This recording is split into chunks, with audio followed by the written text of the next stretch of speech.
Assalamualaikum warahmatullahi wabarakatuh. Alhamdulillah ala ihsani wa syukur lakum ala taufiqihi wa inani. Asyhadu an la ilaha illallah ta'ziman bi sya'ni wa asyhadu anna Muhammadan 'abduhu wa rasuluh ad-da'i ila ridwani. Allahumma shalli wa sallim ala nabiyyina Muhammadin wa ala alihi wa sahbihi ajma'in. Amma ba'd. Ikhwatal iman, a'azakumullah, kaum muslimin dan muslimat yang semoga senantiasa dirahmati oleh Allah Subhanahu wa taala. Kita bersyukur kepada Allah atas segala nikmat dan karunia yang Allah Subhanahu wa taala berikan kepada kita berupa nikmat keimanan, nikmat Islam, dan juga hadirnya kita di tempat yang dimuliakan ini dalam rangka menuntut ilmu agama yang merupakan kewajiban kita sebagai seorang muslim. Rasulullah sallallahu alaihi wasallam bersabda, "La tadkhulul jannata hatta tu'minu." Kalian wahai manusia tidak akan pernah masuk ke dalam surga sampai kalian beriman kepada Allah Subhanahu wa taala. Nabi sallallahu alaihi wasallam dalam hadis yang lain, beliau mengatakan, "Thalabul ilmi fardhatun 'ala kulli muslimin." Belajar ilmu agama adalah kewajiban bagi setiap muslim. Kemudian salawat dan taslim kita haturkan kepada junjungan Nabi kita Nabi Muhammad sallallahu alaihi wasallam. Semoga salam hormat kita tercurahkan kepada beliau, para sahabatnya, keluarganya, dan seluruh umatnya hingga hari kiamatnya. Ikhwatal iman, a'azakumullah, kaum muslimin dan muslimat yang dimuliakan oleh Allah Subhanahu wa taala. Kita lanjutkan pengajian kita pada malam hari ini pada pembahasan banyaknya jalan menuju kebaikan. Ya, banyaknya jalan menuju kebaikan. Baik, kemudian jamaah sekalian, kita lanjutkan pada hadis yang kedua, pada banyaknya jalan-jalan untuk melakukan kebaikan. Dan sebenarnya hadis ini sudah kita bahas kitab syarh kitab Arba'in An-Nawawiyah. Ya. Baik, dari Abu Dzar radhiyallahu anhu dia berkata, ya, anna nasan qalu ya Rasulullah dhahaba ahlu bil ujub. Jadi para sahabat di zaman Nabi sallallahu alaihi wasallam, orang-orang fakirnya itu datang kepada Nabi. Mereka mengatakan, ya Rasulullah, orang-orang kaya berangkat pergi membawa pahala yang banyak. Ya. Yusalluna kama nusalli wa yasumuna kama nasum. Mereka itu sholat seperti kita sholat, kemudian berpuasa kita puasa.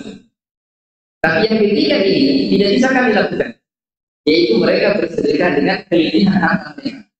Jadi yang mengambil ini orang-orang yang tidak punya, ya tidak punya harta, tidak punya uang.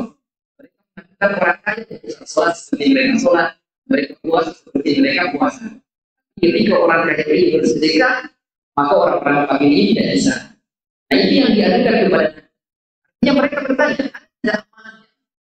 Bisa juga kami lakukan agar bisa menghubungi orang-orang kaya tersebut. Ya. Maka Nabi mengatakan, awalnya sahabatnya, Nabi, bukankah Allah Subhanahu wa taala sudah menjadikan untuk kalian beberapa amalan yang kalian bisa bersedekah dengan amalan itu? Kemudian kata Nabi, inna bi kulli tasbihatin shadaqatun. Sesungguhnya setiap tasbih adalah sedekah. Ini yang pertama, tasbih. Apa bunyinya tasbih? Ya, subhanallah. Wa kullu takbiratin shadaqah. Setiap takbir adalah sedekah. Kalau takbir, ya Allahu Akbar. Wa kullu tahmidatin shadaqah. Setiap tahmid sedekah. Apa bunyinya tahmid? Ya, alhamdulillah. Jadi tahmid alhamdulillah atau hamdan. Kemudian wa kullu tahlilatin shadaqah. Dan tahlil juga adalah sedekah, yaitu ucapan la ilaha illallah. Jadi berapa sudah yang disebutkan? Sudah tasbih, takbir, tahmid sama tahlil. Kemudian Nabi melanjutkan lagi, amar bil ma'ruf dan nahi 'anil munkar adalah sedekah. Jadi amar ma'ruf dan nahi munkar juga sedekah. Bahkan kata Nabi sallallahu alaihi wasallam, wa fi bu'i ahadikum shadaqah. Kalian berhubungan suami istri, dia sudah punya istri, maka dia berpahala sedekah.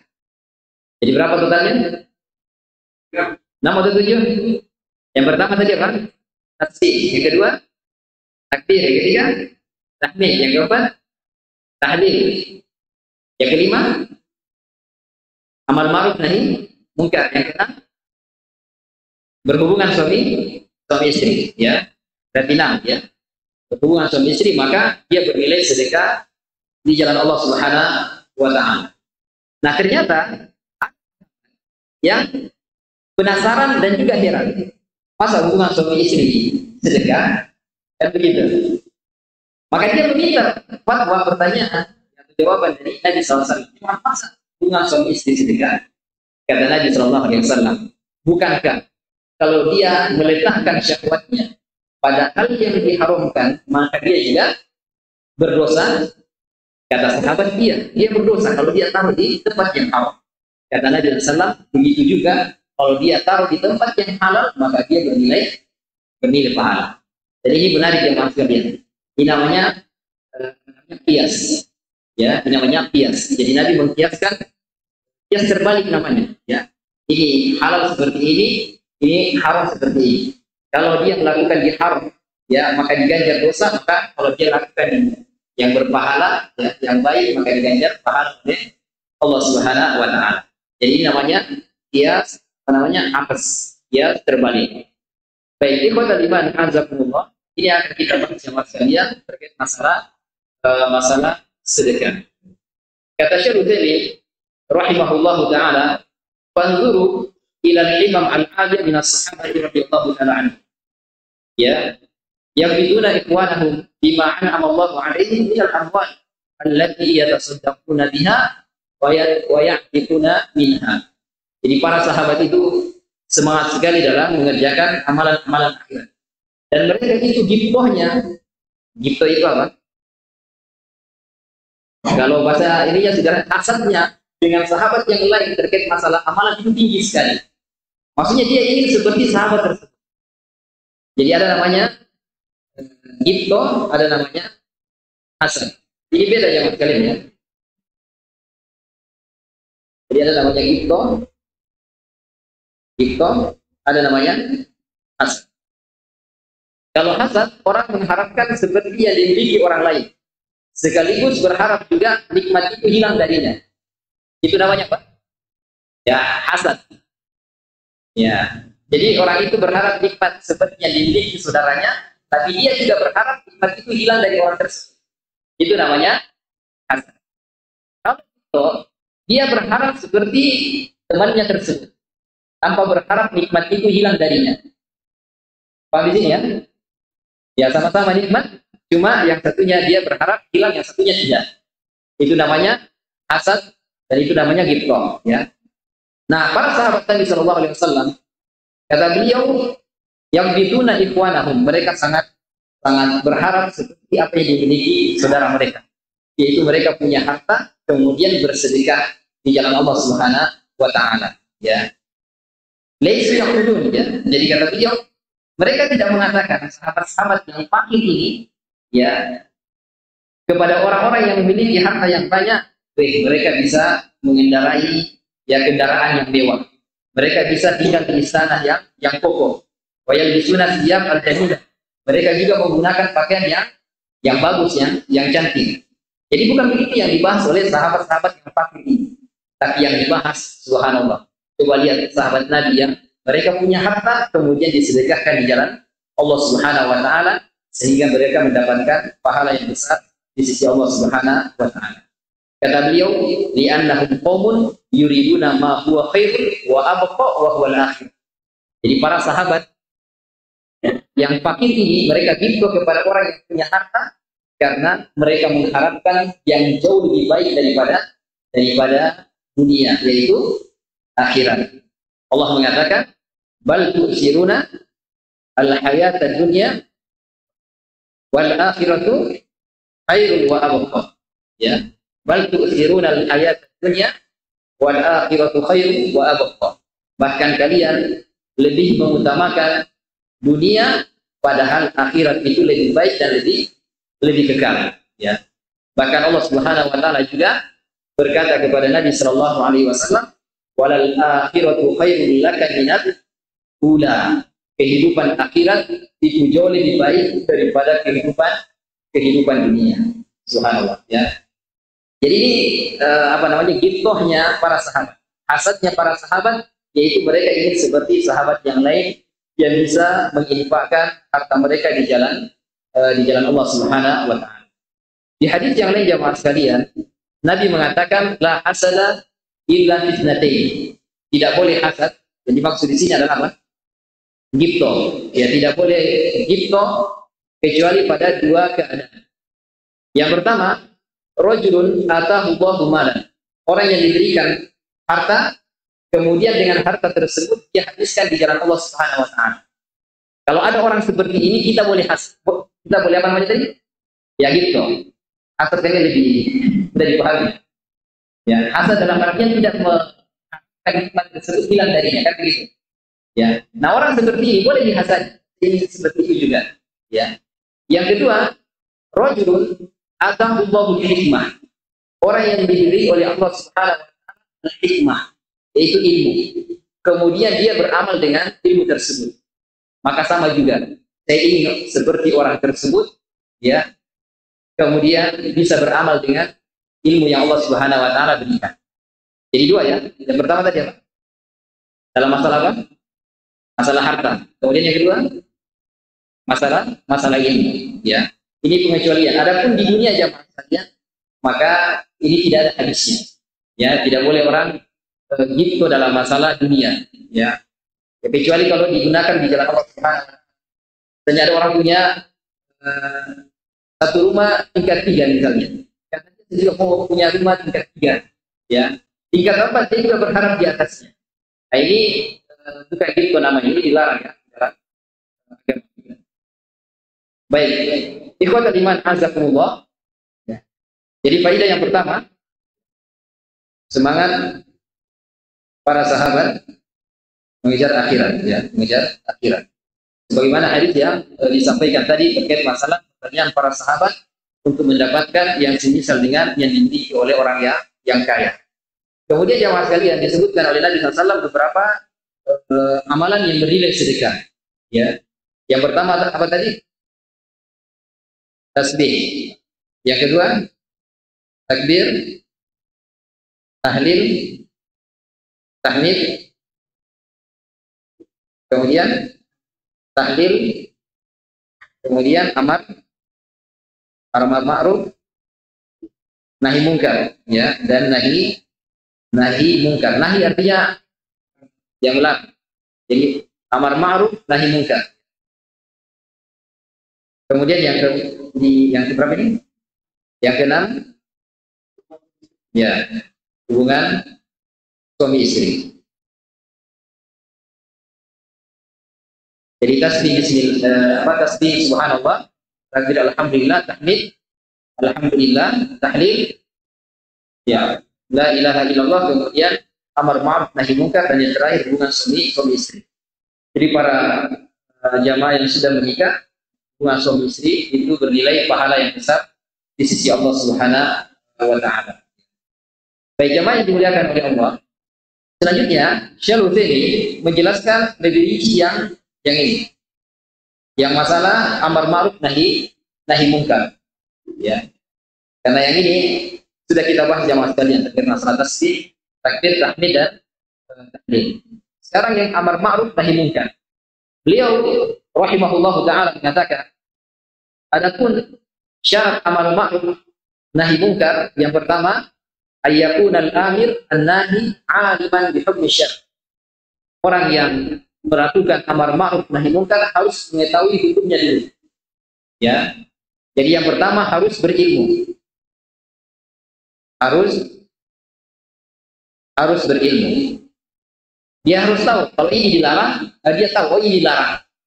Ya. Kalau ini diperintahkan, dia harus tahu oh ini diperintahkan. Jangan sampai yang dilarang dia perintahkan, kemudian yang diperintahkan dia larang. Sehingga orang yang amar ma'ruf nahi munkar harus berilmu. Ya, harus berilmu terlebih dahulu. Ya. Kata Umar ibn Abdul Aziz, man 'abada Allah bi ghairi ilmi kana mimma yufsidu aktsar mimma yuslihu. Barang siapa yang beribadah kepada Allah Subhanahu wa taala tanpa dasar ilmu, maka yang dia rusak itu jauh lebih banyak daripada yang dia perbaiki, ya. Sehingga harus berilmu jamaah sekalian. Jadi fungsi kita belajar di sini, duduk sama-sama di sini. Ya, fungsinya agar kita bisa menegakkan amar ma'ruf nahi munkar. Kalau kita masih lihat misalnya ada orang yang menjual ya cabut-cabut, kita bisa nasihat, oh ini tidak boleh, ini misalnya. Ya. Karena kita tahu ilmunya bahwa itu dilarang. Ya, itu bagian dari perjudian. Kemudian yang kedua, asyartu tsani ayyakuna aliman bi anna al-mukhataba qad taraka al-ma'mur aw fa'ala al-mahdhur. Ya, mengetahui bahwa orang tersebut melakukan kemungkaran. Ya, mengetahui bahwa orang tersebut melakukan kemungkaran. Ya. Baru dia tegakkan amar ma'ruf nahi munkar. Kalau dia tidak ketahui orang tersebut melakukan kemungkaran, jangan dia tegakkan. Ya. Beliau memberikan satu contoh. Contohnya, wanzur ila hali Nabi sallallahu alaihi wasallam. Perhatikan bagaimana Nabi sallallahu alaihi wasallam yu'amilu an-nas fi hadhihi masalah. Beliau memperlakukan manusia pada permasalahan ini, yaitu harus mengetahui kalau orang itu melakukan kemungkaran. Dakhala rajulun yaumal jum'ah wa Nabi sallallahu alaihi wasallam yakhutub. Jadi ada seorang laki-laki masuk ke dalam masjid pada hari Jumat. Ketika Nabi sallallahu alaihi wasallam sedang berkhutbah, fajalasa, maka laki-laki itu langsung duduk. Faqala lahu an-nabi sallallahu alaihi wasallam. Lihat ya. Kata Nabi sallallahu alaihi wasallam kepada laki-laki tersebut, "Ashallaita? Apakah kamu sudah salat 2 rakaat?" Maksudnya di sini tahiyatul masjid. Qala, kata dia, belum. Qala, kata Nabi sallallahu alaihi wasallam, fasholli raka'ataini, ya. Berdirilah dan salatlah 2 rakaat. Jadi Nabi mengatakan berdirilah dan salat 2 rakaat. Padahal Nabi tadi khutbah, kemudian melihat laki-laki itu dari luar masjid, masuk ke dalam masjid, kemudian duduk. Nabi kan bisa pastikan berarti orang ini tidak salat tahiyatul masjid. Tapi Nabi masih bertanya. Itu memastikan lebih dalam lagi bahwa orang tersebut memang tidak salat tahiyatul masjid. Ya. Kemudian kata beliau, maqala lahu limadza. Jadi Nabi tidak langsung mengatakan, kenapa kamu duduk? Padahal Nabi sudah lihat tadi dia langsung duduk, tidak salat 2 rakaat. Di anal insan idza dakhala al-masjida yunha ayyajlisa qabla ayyusalli rak'atayn. Karena seseorang ketika masuk ke dalam masjid, maka dilarang dia langsung duduk sebelum dia salat 2 rakaat. Fa fi ayyi waqtin tadkhulul masjid? Di waktu kapan saja kamu masuk ke masjid, maka salat tahiyatul masjid. Isbah misalnya, di waktu subuh, di waktu pagi, fil masa, di waktu sore, ba'dal asar, ya setelah asar, ba'dal maghrib, setelah maghrib, ba'dal fajar, setelah salat subuh. La tajlis hatta tusalli rak'atayn. Jangan langsung duduk sampai kamu salat 2 rakaat. Ya. Fa hadzal rajul jaa'a wa jalas. Laki-laki ini dia datang langsung duduk. Lakin hunaka ihtimal annahu sabla qabla ayyajlis wa Nabi sallallahu alaihi wasallam lam yarah. Ini ada kemungkinan bisa jadi laki-laki ini sudah sholat tapi Nabi tidak lihat, kan begitu. Karena Nabi manusia biasa, bisa jadi Nabi tidak lihat. Dia sholat di pinggir-pinggir, Nabi tidak ketahui. Sehingga Nabi bertanya terlebih dahulu, "Ashallaita? Apakah kamu sudah sholat tahiyatul masjid?" Kata dia, belum. Kata Nabi, berdirilah dan sholatlah 2 rakaat. Ya. Subhanallah ya. Jemaah sekalian, jadi ini yang kedua ya. Jadi orang yang amar ma'ruf nahi munkar harus tahu orang tersebut betul-betul melakukan kemungkaran. Ya. Sama misalnya ada laki-laki perempuan, dia berduaan, jadi disebutkan oleh beliau ya. Masalahnya jadi insanan ma'hu imra'ah bisuki. Jadi ada seorang laki-laki dia melihat seorang laki-laki lain bersama dengan seorang perempuan. Fayatakallamu bidzalika ma'ar rajul. Jadi mereka berdua saling berbicara. Maka laki-laki ini mendatangi laki-laki tersebut dan mengatakan, kenapa kamu berdua? Ya, jadi dia langsung amal ma'ruf nahi munkar. Wa huwa la yadri annahu mahrumun lah, dan dia tidak tahu bahwa ia adalah mahramnya. Ya. Ada khotoun azimun. Kata beliau, ini adalah kesalahan yang sangat besar. Idza kunta fi syakkin fas'alhu qabla an tatakallam. Kalau kamu ragu-ragu, tidak bisa memastikan, maka tanya dulu sebelum engkau berbicara. Ya. Ini semua jamaah sekalian, ini adabnya. Adab dalam amar ma'ruf nahi munkar, ya perlu ditanya terlebih dahulu. Bisa jadi dia tidak tahu ilmunya. Ini kemungkinan dia tidak tahu ilmunya, atau bisa jadi dia sudah tahu ilmunya, tapi mungkin karena kesombongan atau yang lainnya. Ya. Yang ketiga, yang pertama tadi apa yang pertama? Ya, dia mengetahui ilmunya. Yang kedua, mengetahui siapanya, orang yang terjatuh kepada kemungkaran. Apakah dia betul-betul terjatuh atau tidak? Yang kedua. Yang ketiga, Allah yatarattab 'anil nahyi 'anil munkari ma huwa ankar minhu. Ya, tidak muncul kemungkaran yang lebih besar. Jadi kadang kalau dilarang ternyata lebih besar kemungkarannya, tidak boleh diingkari. Jadi tidak muncul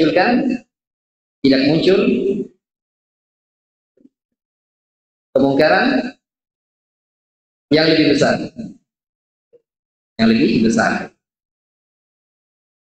Nah, ini penting ya, khususnya para ustadz, ya, para dai, ini diperhatikan ini yang ketiga ini. Ini sangat penting sekali. Ya. Artinya bukan kita takut untuk menyampaikan kebenaran. Ya, tapi dilihat situasinya, kondisinya. Jangan sampai disampaikan, ternyata dia malah lari dari dakwah. Ya. Ada sesuatu itu yang disimpan-simpan dulu. Nanti ada momennya kemudian disampaikan. Ada yang seperti itu. Karena dakwah ini jamaah sekalian jadi seperti orang lagi naik motor. Antum kalau naik motor, ya pokoknya kalau naik motor, kalau jalan lurus, digas atau direm, jalan lurus tidak ada kendaraan lain sendirian, jalannya bagus, ya digas. Tapi kalau misalnya ketemu tikungan tajam, lubang-lubang lagi, digas dia. Nah, di pelan-pelan, ya di pelan-pelan, direm sedikit, ya. Jadi dakwah hampir seperti itu jamaah sekalian. Karena perlu kita ya gas-gas sedikit. Karena juga di pelan-pelan. Jadi kata beliau, tidak muncul kemungkaran yang jauh lebih besar. Kalau misalnya kita ingkari ternyata dia malah membunuh, ya jangan, diam saja. Ya cukup diingkari dengan hati. Nabi SAW mengatakan, man ra'a minkum munkaran falyughayyir biyadihi, fa illam yastati' fa bilisani, fa illam yastati' fa biqalbihi. Siapa yang melihat kemungkaran maka dirubah dengan tangannya. Kalau tidak bisa dengan tangan, dengan lisannya. Kalau tidak bisa, dengan hatinya. Artinya minimal dia ingkari. Minimal dia mengatakan dalam hatinya, sebenarnya saya tidak suka itu. Itu dilarang oleh Allah. Dan saya tidak mampu. Aku itu jangan sekalian di dalam hati. Dan jangan sampai tidak ada, terbetik di dalam hati kita, ya kalimat-kalimat seperti itu. Kemudian yang keempat, ini penting juga jamaah sekalian, innahu yajibu 'alal 'amil bil ma'ruf wan nahi 'anil munkar an yanwi hadza islah al-qalb. Ya. Jadi niatnya harus ikhlas. Niat ikhlas. Ya, bukan karena ingin mendapatkan pujian. Ya, bukan karena ingin dikata dia begini dan begitu, tidak. Tapi dia melakukan amar ma'ruf nahi munkar, niatnya lillahi azza wa jalla. Dan jamaah sekalian, nasihat itu kalau dia muncul dari hati, insya Allah sampai ke hati. Ya, sebagaimana dikatakan oleh Syekh Jibril, in kanati nasihatu tasduru minal qalbi fatasidu ilal qalbi.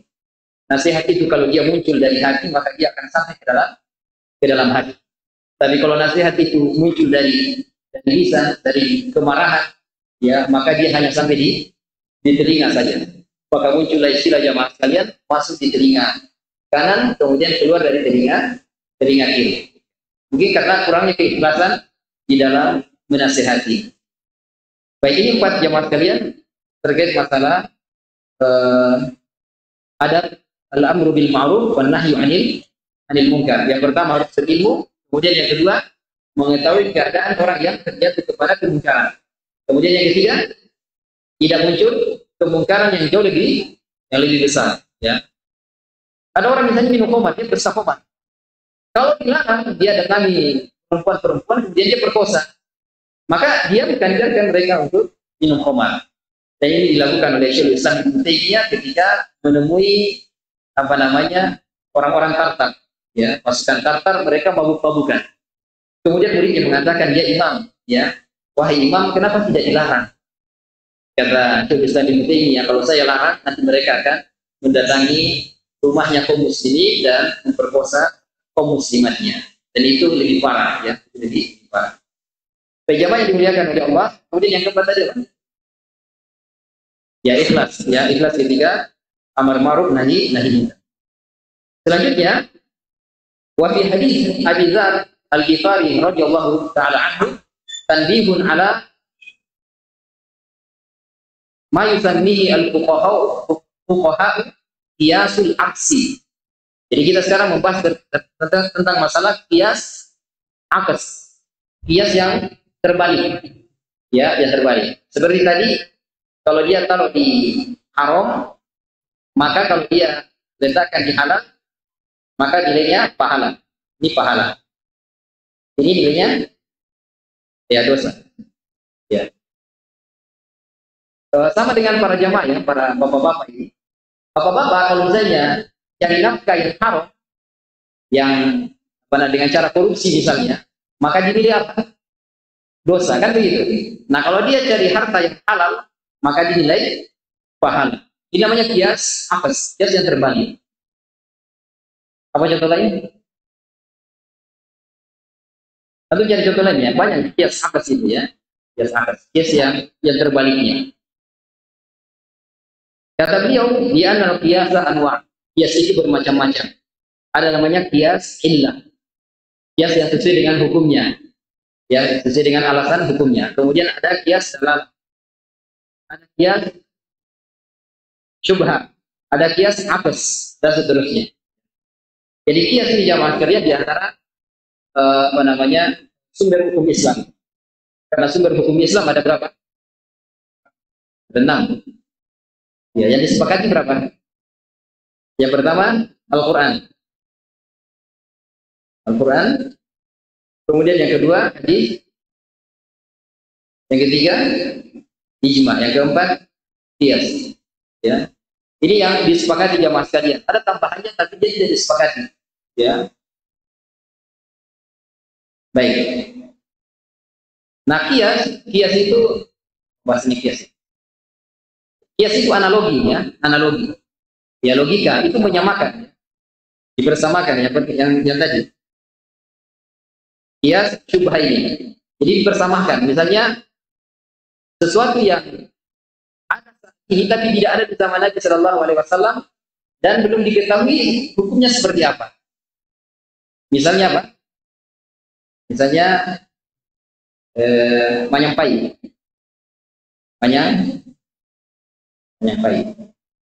Ini tidak ada di zaman Nabi SAW. Yang dimaksud yang di pohon ari itu, kemudian disimpan lama, kemudian kalau diminum miring-miring, ya. Nah, ini tidak ada di zaman Nabi, tapi ada namanya dikiaskan. Ada namanya dikiaskan. Saya kasih contoh, ya, ini untuk menambah wawasan saja jamaah sekalian, ya. Meskipun ini pelajaran yang agak sedikit, ya. Kias itu ada beberapa rukunnya. Yang pertama namanya usul. Kemudian yang kedua illah. Kemudian hukum. Kemudian yang keempat namanya furu'. Furu' itu cabang. Ya, cabang. Usul, misalnya tadi masalah banyak khamar. Jadi kita tulis khamar di sini, ya.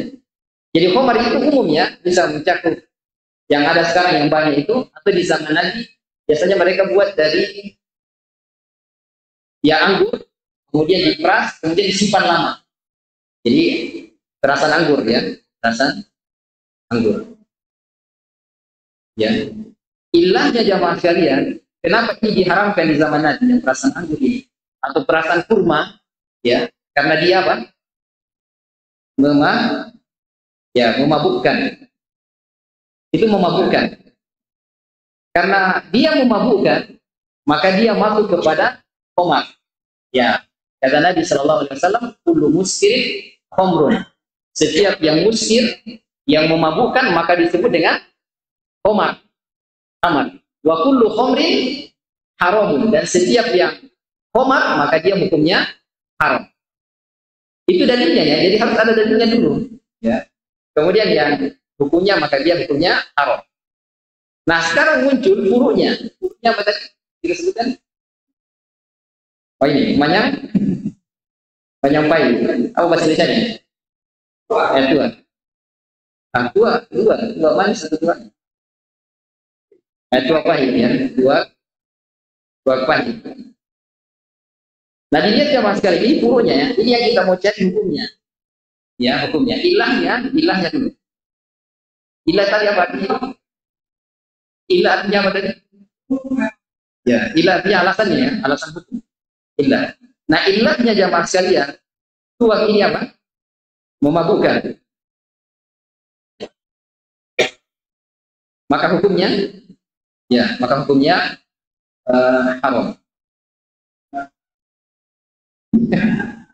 Hukumnya haram. Ini namanya kias ya. Sesuatu yang tidak ada di zaman kita. Kalau dilihat dari illatul hukmiyah, alasan hukumnya, maka dia sama seperti ya, sama dengan apa tadi yang bikin teller itu. Dan itu yang diikuti ya lem, ya, yang lem. Ini bikin teller kan? Ya sabu-sabu ya. Kemudian narkoba. Ini sama semua jamaah sekalian.